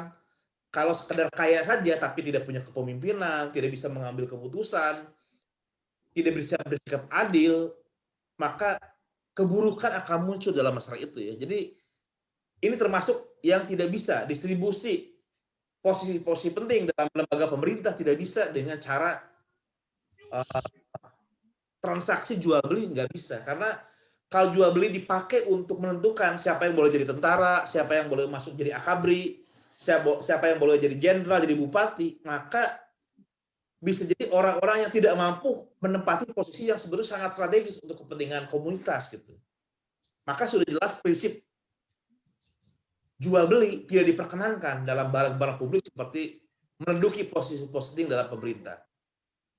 Apakah meritokrasi? Meritokrasi itu kan prestasi ya. Sebenarnya kata Walzer, apa sih prestasi itu? Prestasi itu dalam hal dalam hal tertentu itu bersifat ilusif ya. Ya kalau sekarang hebat-hebatan menurut standar apa? Misalnya hewan ada kera, ada jerapah, ada ikan, ada harimau. Disuruh ada burung. Disuruh lomba, coba siapa yang paling hebat berenang? Ya pasti ikan lah. Tapi apa artinya gitu ya? Sesuatu dianggap prestasi karena melekat pada keterampilan orang itu, sementara yang lain ya tidak punya potensi itu, jadi nggak bisa diukur sebagai sebuah merit prestasi gitu. Makanya orang selalu bilang yang penting meritnya itu, prestasinya itu, meritokrasi. Kadang-kadang tidak tepat dalam konteks kantor pemerintahan ya. Coba ukuran prestasi itu kalau kita ingin merekrut calon pegawai pemerintah, camat atau lurah, prestasi apa yang dibutuhkan coba untuk menjadi lurah gitu kan? Bias. Untuk menjadi lurah itu harus pernah menjadi pengusaha kaya. Apa iya? Prestasi menjadi pengusaha kaya cocok untuk menjadi lurah. Kan bias, tergantung pada kriteria apa yang dibuat untuk mengatakan seorang berprestasi atau tidak gitu. Nah pada akhirnya kata Walzer, berbicara pemerintahan bukan soal merit, prestasi, bukan soal kelayakan, tapi soal kualifikasi. Jadi mungkin di antara orang yang layak, ada 10 yang layak, tapi yang sesuai dengan kualifikasi yang dibutuhkan, hanya satu, berarti kualifikasi. Nah istilah kualifikasi cocok untuk pegawai di pemerintahan. Atau merit atau prestasi, itu cocoknya untuk penghargaan. Istilah merit ya, karena dia sudah berjasa untuk mengembangkan menjaga lingkungan hidup, maka dia dapat penghargaan A. Nah itu layak dapat penghargaan. Tapi untuk menduduki satu posisi tertentu, istilahnya bukan layak atau tidak layak, tapi apakah sesuai nggak dengan kualifikasi yang dibutuhkan gitu. Tergantung ruangnya ada enggak. Nah itulah kemudian kenapa nepotisme jadi persoalan ya, karena nepotisme itu bermasalah kalau yang direkrut untuk pegawai, untuk mendapatkan posisi misalnya karena alasan satu partai, satu etnis, satu agama, saudara, tanpa kualifikasi. Tapi kalau kualifikasi cocok, ya dia kebetulan saudara, kebetulan satu partai, kebetulan satu etnis, satu agama, tidak masalah. Bukan nepotisme kalau kualifikasinya memenuhi. Ini contoh ya, bagaimana bicara keadilan tuh nggak bisa roles itu. Keadilan tuh berbicara dua prinsip. Ini dia detail banget. Bicara soal uang beda lagi, bicara keadilannya. Bicara tentang menjadi anggota komunitas politik beda lagi. Bicara menjadi pegawai pemerintah beda lagi, apa yang disebut dengan adil dengan tidak. Ada contoh yang lain, keluarga ya. Nah bicara adil dalam konteks keluarga juga beda lagi. Dalam banyak sejarah banyak ya. Jelas tentang hubungan antara keluarga dengan politik, dengan ekonomi, perkawinan. Bagaimana memposisikan dalam konteks kekeluargaan, kekerabatan dengan cinta itu berbeda juga ya rumusannya. Nah terakhir ya, sekarang waktunya nih sudah lebih. Kekuasaan politik ini juga barang publik ya, menjadi presiden, menjadi gubernur, menjadi DPR gitu ya, ini punya kekuasaan politis. Nah, kata Walzer, karena ini barang publik, ini juga tidak bisa sembarangan didistribusikan. Bagaimana cara mendistribusikan yang adil? Pertama, kekuasaan politik terkait dengan kedaulatan dan pemerintahan yang terbatas. Artinya, dalam pemerintahan politik itu tidak boleh menjadi absolute power ya, karena absolute power itu bisa menimbulkan tirani itu ya dalam politik. Tirani memang awal dari politik. Satu kekuasaan yang bisa melakukan apa saja tanpa batas itu tirani. Makanya ada batasan, misalnya tidak boleh dengan kekuasaan memunculkan perbudakan. Mentang-mentang berkuasa kamu jadi budak saya ya. Pokoknya kepala jadi kaki, kaki jadi kepala, kamu harus mau. Nggak bisa kekuasaan membuat itu terjadi ya. Kemudian karena kekuasaan menukar yang benar jadi salah, salah jadi benar, nggak bisa. Ya benar, salah. Walaupun Anda kekuasaan, nggak bisa membalikkan yang benar menjadi salah. Merusak sistem peradilan, makanya ada otonomi ya, independensi peradilan. Menjadikan hukuman sebagai alat penindasan politik. Hukum korupsi dipakai untuk menyingkirkan lawan politik, itu juga nggak bisa ya. Atau tawar-menawar keputusan politik, undang-undang. Ya kalau saya dibayar oleh pengusaha, saya mau bikinlah peraturan yang menguntungkan pengusaha misalnya gitu. Atau saya mau bikin peraturan atau keputusan yang menguntungkan kelompok anu karena saya dapat reward apa. Nah ini nggak boleh kalau seperti ini ya. Dan melanggar kesetaraan depan hukum, mentang-mentang punya kekuasaan kemudian memperlakukan masyarakat tanpa menggunakan hukum. Ada kesewenang-wenangan, ini nggak boleh, itu tirani juga. Tidak boleh mentang-mentang dia punya kekuasaan kemudian mengambil hak milik pribadi dengan pajak yang tidak adil. Mengambil nggak bisa. Kalau pajak secara polisi ditetapkan misalnya untuk pajak profesi sekian persen, pajak barang jasa sekian persen, maka berlaku untuk semua. Tidak untuk ngincar satu orang yang kaya kita pajakin gitu, enggak, berlaku untuk semua gitu ya. Kalau 10% ya 10% semua. Kalau 2% 2%. Nggak bisa mentang-mentang bikin peraturan, saya bikin peraturan si A harus bayar pajak setengahnya diserahkan ke negara. Nggak bisa, itu tidak fair ya, membuat peraturan khusus. Itu namanya tirani. Kebebasan beragama nggak bisa juga dengan seorang-orang dengan kekuasaan. Agama A nggak boleh hidup nih, sesat. Agama B benar, agama C nggak bisa. Soal kepercayaan individu nggak bisa ditentukan benar salahnya oleh kekuasaan. Kebebasan akademik juga nggak bisa ya, mentang-mentang misalnya kampus-kampusnya dibiayai oleh pemerintah misalnya gitu. Kemudian nggak boleh ngomong kebenaran ya, kampus Anda tidak. Kampus punya kebebasan akademik yang nggak bisa ditawar-menawar karena alasan kekuasaan. Bahkan ketika kampus itu bicara tentang kekeliruan dalam pengambilan kebijakan, kita nggak bisa menggunakan kekuasaan untuk membungkam kebebasan akademik. Tidak bisa juga kita menyensor pendapat orang, argumentasi dengan kekuasaan ya. Kalau argumentasi ya dengan argumentasi juga gitu. Terakhir soal kepemimpinan demokratis dan teknokratis, Walzer mengatakan dunia politik tidak bisa seperti katakan Platon ya. Hanya orang yang pintar boleh jadi pemimpin ya. Politik ini satu situasi yang membutuhkan perdebatan, argumentasi, kecerdasan emosional, kecerdasan sosial, nggak bisa. Orang IQ-nya tinggi harus yang menjadi presiden, nggak bisa. Atau harus lulusan ITB yang ahli arsitektur, nggak bisa. Kemampuan teknis, teknokratis dalam hal tertentu cocok. Misalnya kalau ahli membuat pesawat seperti Habibie disuruh memimpin perusahaan pesawat, cocok. Orang ahli militer disuruh menjadi kepala staf angkatan darat, ya cocok gitu ya. Ahli dalam bidang penanganan terorisme, ya dia disuruh memimpin lembaga, katakanlah BIN dan lain sebagainya, atau Badan Penanggulangan Terorisme, cocok sesuai dengan keahliannya. Tapi kalau jabatan politik, nggak bisa dengan pendekatan teknokratis. Nggak mentang-mentang dia profesor, berarti dia lebih berhak dari yang bukan profesor. Mentang-mentang dia sarjana, dia merasa lebih berhak dari yang bukan sarjana. Atau mentang-mentang dia kaya, lebih berhak dari orang yang kaya. Tidak. Politik adalah sebuah kekuasaan kepemimpinan demokratis, bukan kepemimpinan teknokratis. Tidak harus orang yang punya gelar, tidak harus orang yang pintar pada bidang tertentu, tapi sesuatu yang bisa memimpin secara adil, memikirkan kedaulatan rakyat, dia yang berhak untuk menjadi pemimpin. Jadi bukan harus orang yang secara teknokratis mengerti, pintar seperti yang dibayangkan oleh Platon. Itu barangkali Bapak Ibu ya, cara berpikir komunitarian yang ditawarkan oleh Michael Walzer banyak sebetulnya, tapi pada intinya Walzer menolak satu prinsip baku universal bahwa masyarakat adil itu harus seperti ini. Misalnya kata Dworkin, masyarakat itu adil kalau terjadi kesetaraan sumber daya. Kata Walzer, memangnya negara itu hanya soal sumber daya. Yang lain kan banyak tadi, soal keanggotaan, soal penghargaan, soal kepemimpinan, soal uang, itu semua nggak bisa direduksi hanya soal sumber daya.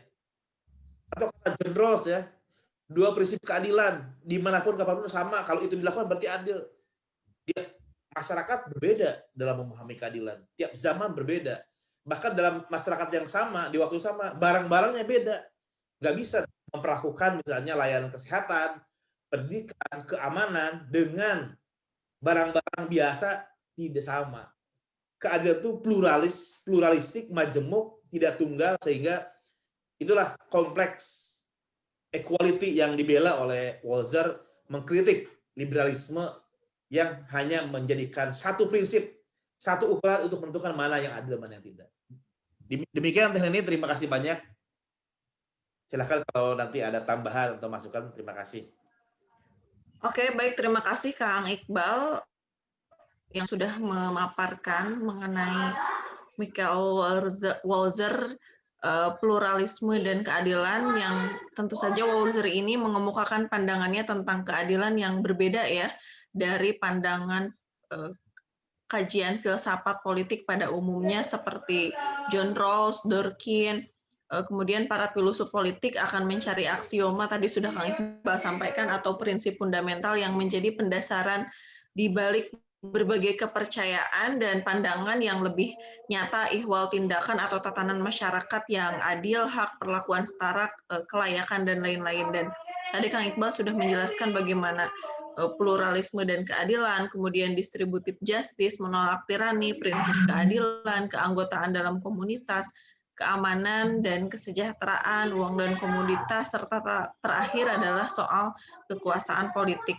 Baik Bapak Ibu sekalian, dipersilahkan jika ada yang mau bertanya melalui dialog interaktif ke Kang Iqbal. Ini sebenarnya udah banyak banget sih yang ada di chat. Tapi kalau mau menyampaikan langsung boleh Pak Hastangka.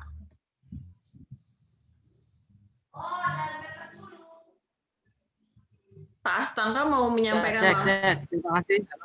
Oke. Ya, boleh izin bertanya? Ya boleh, kan udah dipersilahkan Pak. Oh ya baik, saya mau tanya tadi Mas Iqbal kaitannya dengan isu-isu pluralitas dan kemajemukan. Ini bagaimana kita merespon dengan kasus pembubaran FPI. Nah, sekarang kemudian muncul lagi Front Persatuan Islam misalnya. Nah, ini kan muncul, apakah ini berkaitan dengan keadilan, apakah ini berkaitan dengan konsep kemajemukan yang salah di negeri kita, atau tentang pluralitas ya. Mohon pencerahannya ini Pak. Terima kasih. Baik, terima kasih. Langsung jawab deh Pak. Iya, langsung respon aja Kang. Langsung ya, suka lupa ya kalau terlalu banyak ya. Terima kasih atas pertanyaannya yang cukup aktual ya, Bapak Ibu, dari Pak Hastangka soal pembubaran FPI gitu ya. Pertama, dari sudut pandang FPI sendiri ya, sebetulnya kan kebebasan berkumpul, berekspresi itu kan dijamin ya. Tapi masalahnya sejauh yang saya lihat beberapa kali, FPI ini memanfaatkan kebebasan berkumpul, berorganisasi juga untuk melanggar atau mengganggu kebebasan orang lain ya. Misalnya saya lagi ikut acara di Monas, tiba-tiba diserang sama FPI, itu kan mengerikan gitu ya. Lagi bicara Juni Hari Pancasila gitu, memperingati Hari Pancasila, tiba-tiba terjadi persekusi. Nah itu kesempatan diberikan oleh negara untuk berekspresi, berorganisasi, tapi kemudian digunakan untuk melakukan pelanggaran atas kebebasan orang lain, itu juga bermasalah ya. Kemudian juga persekusi di banyak kesempatan, misalnya menutup tempat hiburan, kemudian orang yang bulan puasa nggak mau puasa tiba-tiba dalam terpetik ya, diganggu ya, atau orang yang punya keyakinan agama berbeda mengalami persekusi karena dianggap mungkin dalam terpetik ya tidak sesuai dengan prinsip-prinsip keagamaan yang diyakini oleh Front Pembela Islam, sehingga kemudian ada yang diserang dan lain sebagainya gitu. Dari sisi itu memang saya membaca ada banyak pelanggaran hukum yang dilakukan oleh FPI, pelanggaran tertib, pelanggaran kebebasan orang lain, kebebasan beragama orang lain. Harusnya dia memang dihukum berdasarkan masing-masing tindakan pidananya ya. Jadi kalau ada anggota FPI misalnya melakukan persekusi jemaat tertentu di Bogor, ya diteliti oleh pihak keamanan. Misalnya ada 10 orang terlibat, ya 10 orang itu diproses hukum. Kemudian pemimpinnya melakukan ujaran kebencian, misalnya ya, hate speech, ya diproses secara hukum. Ini pemimpinnya menyampaikan ujaran kebencian, diproses hukum. Jadi setiap masing-masing tindak pidana dari anggota organisasi itu diproses secara hukum. Itu menurut saya yang benar begitu ya. Jadi seluruh tindakan dari dulu masalahnya itu tidak terjadi ya. Jadi jauh sebelum zaman Pak Jokowi, sejak zaman Pak SBY dan sebelumnya banyak tindak tanduk FPI yang dibiarkan gitu oleh aparat keamanan. Jadi kemudian semakin lama semakin menjadi-jadi gitu ya. Harapan saya harusnya ketika dia melakukan pelanggaran hukum langsung ditindak.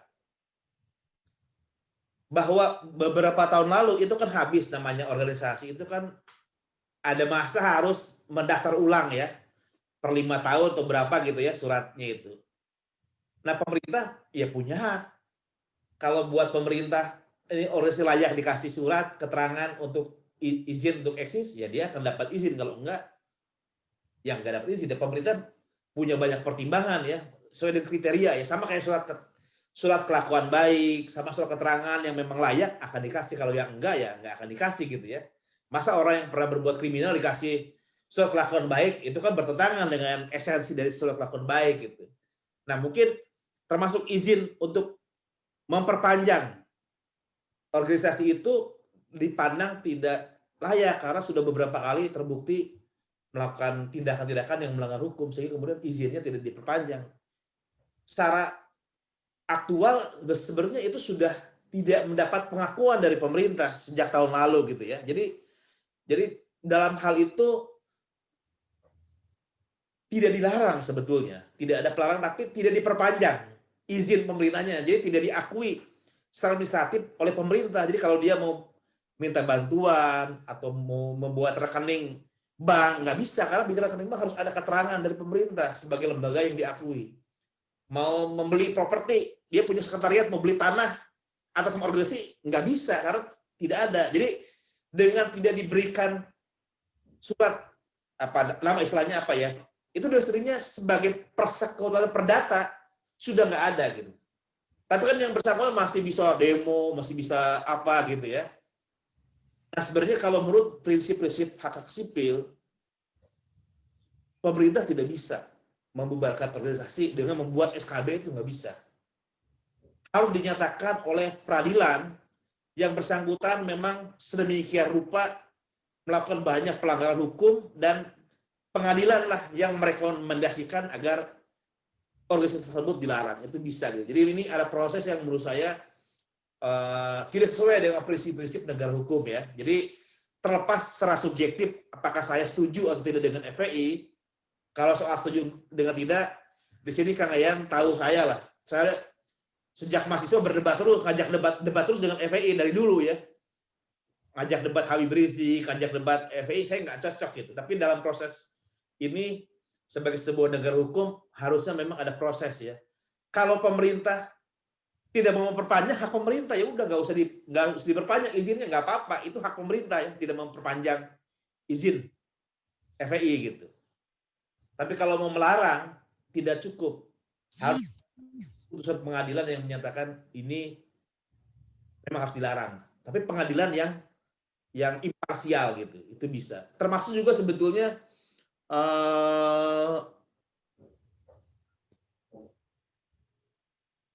apa namanya, Hizbut Tahrir ya, Hizbut Tahrir beberapa tahun sebelumnya. Hizbut Tahrir ya, dia punya gagasan yang katakanlah tidak sesuai dengan Pancasila gitu ya. Bagi saya nggak bisa kekuasaan itu membuat apa namanya perpu ya, pengganti undang-undang, perpu ormas gitu ya, supaya bisa membubarkan ormas.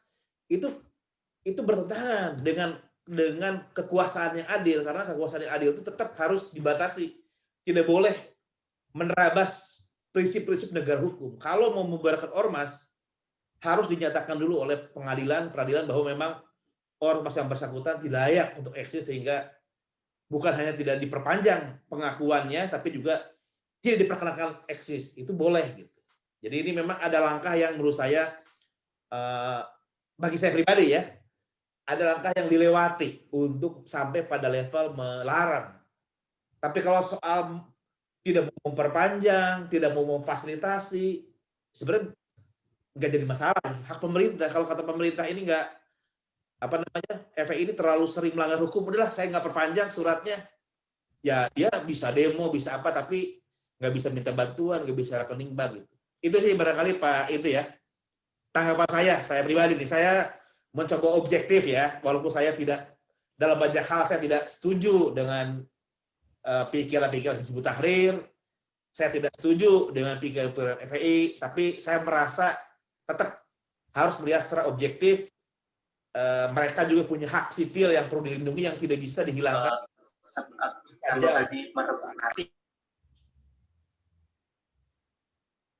Itu mungkin itu Teh Neni jawabannya. Mohon maaf nih jika ada yang kurang berkenan dengan jawaban ini ya. Jadi Oke. Selanjutnya, Kang Ridwan, apa mau disampaikan secara langsung? Atau Neni bacain aja ya? Pertanyaannya gini, Kang. Mengenai pandangan terhadap pasar bebas dan masyarakat, bagaimana pandangan Walzer maupun komunitarianisme pada umumnya terhadap industri 4.0 juga society 5.0 sebagai tanggapan terhadap revolusi industri dunia saat ini? ya mungkin Kang Ridwan perlu menjelaskan dulu apa itu revolusi industri 4. Nah, Kang Ridwan butuh penjelasan tuh, kayaknya boleh dibuka tuh, earphone-nya rusak teh. Earphone-nya rusak katanya, Kang. Oh gitu ya. Saya mencoba menjawab ya. Ya, sekarang kan ini, Kang, sekarang itu kan era revolusi 4.0 ya.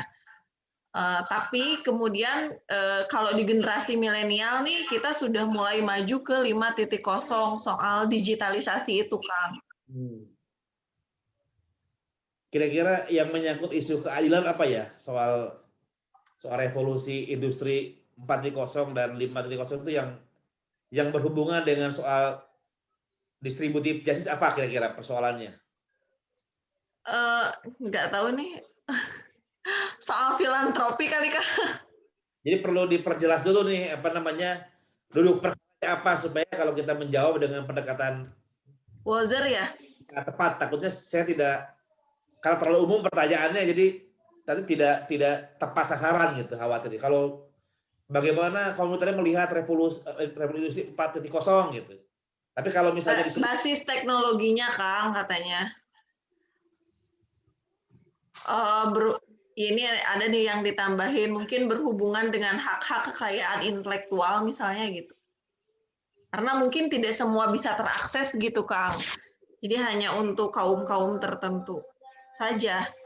Sehingga mungkin ada ketidaksetaraan ya di sini ya, soal akses informasi. Kayak gitu nggak sih? Ini khawatir aku salah nih. Ya, pertama, karena teknologi ya. Misalnya teknologi sebagai public goods. Sekarang di era sekarang, teknologi masuk public good nggak ya? Iya, tapi itu kan nggak sampai gitu Kang, kayak misalnya ke kelompok-kelompok rentan, disabilitas, lalu kemudian kelompok-kelompok perempuan, atau gimana sih ini maksudnya? Ini mungkin ya, ini perkiraan aku tuh mungkin kayak gitu, sehingga ada ketidaksetaraan pada akses informasi pada kelompok tertentu. Nah, tentu ini mempengaruhi soal kesetaraan dan keadilan.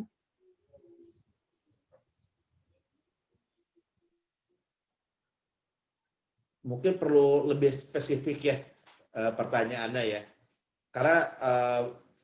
Karena komunitarisme ini kan sesuatu yang sangat menyentuh pada aspek-aspek yang khusus tadi ya, keluarga, pendidikan, rekognisi, penghargaan. Jadi kalau bicara revolusi 4.0, apanya yang perlu disoroti dari sisi isu keadilan gitu tadi. Misalnya apakah akses pada teknologi atau informasi misalnya gitu ya.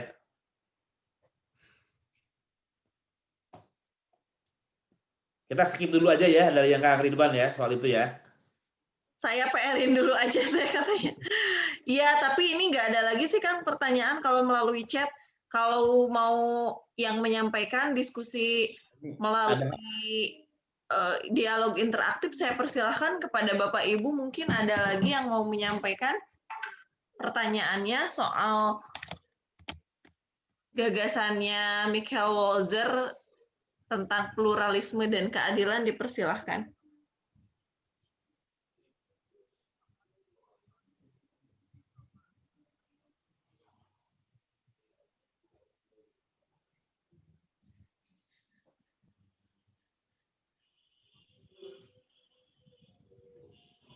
Silakan Bapak Ibu. Atau ada yang mau disampaikan melalui chat? Ada tidak? Kayaknya nggak ada sih, Kang.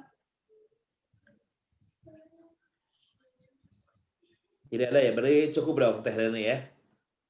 Sepertinya begitu ya. Udah nggak sabar pengen tahun baruan kayaknya. Kayaknya enggak sih, Kang. Aku pikir yang bertahan di sini justru yang betul-betul ingin mendengarkan pencerahan. Kalau mereka mau tahun baruan kayaknya udah live dari tadi. Oh, gitu. Aku sih optimis aja. Nggak ada lagi ya, Bapak Ibu. Jika tidak ada, mungkin bisa closing statement, Kang. Dan apa yang akan kita bahas di pekan depan. Baik, terima kasih Bapak Ibu ya atas kehadirannya. Kita sudah mendiskusikan dua pemikir dari komunitarian. Kita berbicara tentang negara, bicara tentang politik, mau tidak mau kita harus membuka diri ya kepada banyak perspektif ya. Jadi kalau kita bicara keilmuan akademik, bicara filsafat politik, kita harus terbuka dengan segala kemungkinan. Sesuatu yang mungkin berbeda dengan kita, tidak biasa, kita mencoba mencicipi dulu ini seperti apa gitu. Walaupun mungkin asing, walaupun nggak cocok dengan pendapat kita coba selami seperti apa. Nah, dalam hal ini memang komunitarian itu agak sedikit berbeda ya cara pandangnya gitu ya. Cara pandangnya sedikit berbeda, dan bagi saya yang membaca buku-buku komunitarian lebih menantang karena dia banyak sekali data detail-detail ya, perintilan-perintilan nih Bu. Jadi setiap halaman tuh data Tiongkok abad berapa, Mesir abad berapa, Inggris abad berapa, Manchester tahun berapa, banyak sekali data ya, karena menunjukkan perbedaan apa itu adil, apa itu setara, setiap zaman yang berbeda, tempat yang berbeda, untuk menunjukkan pluralitas. Tapi menurut saya ini satu yang penting karena salah satu kelebihan dari komunitas dan diskusi malam Jumat ini adalah kita termasuk sebagai komunitas yang topik diskusinya termasuk pada level advance dalam filsafat politik. Jadi mungkin hanya mereka yang belajar khusus di jurusan ilmu politik atau filsafat politik yang belajar tema-tema yang kita bicarakan. Kalau mereka tidak mendalami bidang ini, mungkin nggak ada yang tahu komunitarisme, mungkin Rawls tahu ya, orang hukum tahu Rawls gitu. Orang public policy tahu Rawls, tapi dia nggak tahu. Mungkin nggak tahu Walzer, nggak tahu Michael Sandel gitu ya. Jadi topik-topik kita ke depan sampai mungkin 10-20 pertemuan ke depan, kita akan membicarakan topik-topik yang bukan lagi basic ya. Kalau yang basic itu biasanya Platon, Aristoteles, gitu kan, Marx, Weber, Hegel, gitu ya. Tapi nama-nama yang kita muncul ke dalam itu nama-nama yang saya kira hanya dikenal oleh orang-orang yang khusus. Orang pada umumnya kalau ditanya, Bapak Ibu kenal nggak Michael? Pernah dengar nggak nama Michael Walzer? Pasti nggak dengar. Pernah dengar nggak nama Michael Sandel? Pasti nggak akan dengar gitu. Pernah dengar namanya Hayek? Oh, kalau orang ekonomi pasti belajar Hayek, tapi di luar orang ekonomi nggak tahu Hayek. Nah, kita semua di seri ini kita mendalami teori politik, mendalami filsafat politik pada level yang advance gitu ya. Jadi kalau ditanya ini sebenarnya namanya aneh-aneh ya wajar lah, karena level kita bukan lagi level yang elementer ya. Yang bukan belajar apa itu demokrasi, apa itu HAM. HAM itu sipil politik, ekonomi itu basic, sesuatu yang semua orang tahu. Yang kita diskusikan sekarang itu orang-orang khusus. Jadi Bapak Ibu yang hadir di sini, kita semua adalah orang-orang terpilih, mendiskusikan tema-tema yang hanya dibicarakan oleh orang-orang terpilih juga gitu ya. Jadi kalau agak sedikit beda, nggak familiar, saya kira itu kita anggap sebagai keberkahan aja. Sesuatu yang mungkin di tempat lain kita nggak akan dapat ya topik-topik ini. Nah, minggu depan saya masih mendiskusikan, masih memilah ya, apakah saya masih membahas satu tokoh lagi komunitarian, ada namanya Alasdair MacIntyre. Ini orang Skotlandia, juga seorang komunitaris ya. Sebenarnya ada satu komunitaris yang terkenal, Charles Taylor, tapi saya nggak akan bahas. Saya akan memilih apakah minggu depan masih komunitarisme atau tidak. Kalau masih berarti akan membahas pemikiran MacIntyre ya. Dia menulis After Virtue, bukunya itu menarik, setelah keutamaan, juga mengkritik tentang keadilan liberal juga. Tapi kalau dalam bayang saya mungkin sudah cukup komunitarianisme, mungkin kita akan masuk ke teori yang berhubungan dengan teori kewargaan, citizenship ya. Misalnya nanti ada Hannah Arendt, kemudian T.S. Marshall, William Lika, itu bisa kita diskusikan dalam sebulan ke depan ya. Jadi Januari, kalau kita ingin selesai komunitarian, kita akan masuk ke teori-teori kewargaan. Paling tidak akan kita ketemu dengan Hannah Arendt, William Lika, ketemu dengan T.S. Marshall. Tapi kalaupun harus 1 minggu lagi komunitarian, paling enggak ya mungkin 1 kali lagi nanti. Sisanya bicara tentang teori kewargaan. Nanti setelah teori kewargaan akan kita bahas tentang multikulturalisme. Multikulturalisme juga banyak ya tokohnya. Ada Bikhu Pare, ada Erich Siang, kemudian ada para feminis yang bicara tentang kebudayaan seperti Sheila Ben Habib. Kemudian nanti ada isu feminisme ya. Kita akan angkat juga tokoh-tokoh feminis ya. Misalnya Carol Gilligan, kemudian Judith Butler. Bagaimana mereka merumuskan gagasan politik dengan cara yang berbeda-beda. Tapi paling tidak untuk minggu depan akan diputuskan dalam waktu 1-2 hari. Saya akan diskusi dengan Kang Yayan. Apa kita akan diskusikan satu lagi filsuf komunitarian atau kita cukup akan masuk ke teori kewargaan. Itu Teh Reni, terima kasih banyak. Ya, baik. Terima kasih Kang Iqbal. Saya sih sangat menunggu banget ya untuk isu-isu feminis ini segera dibahas. Baik Bapak Ibu sekalian, kita ketahui bahwa Michael Walzer ini memang memiliki banyak kekurangan ya dalam teorinya, tapi tentu saja ada banyak hal yang bisa kita dapatkan dari gagasannya bahwa partikularisme moral teoritis tetap terbuka pada norma-norma standar universal, dan Walzer juga mengembangkan suatu teori universalisme kontekstual gitu ya, dan Walzer menolak kritik bahwa teorinya membuat kontradiksi antara universalisme dan partikularisme, lalu kemudian menolak prinsip-prinsip universal. Dan Walzer berargumentasi bahwa mengembangkan suatu teori universal itu tidak bertentangan dengan partikularisme, melainkan yang memiliki suatu relasi mendukung dan menambah partikularisme. Baik Bapak Ibu sekalian, terima kasih atas perkenannya hadir dalam diskusi kajian filsafat malam hari ini. Semoga semuanya sehat selalu dan kita ketemu di pekan depan.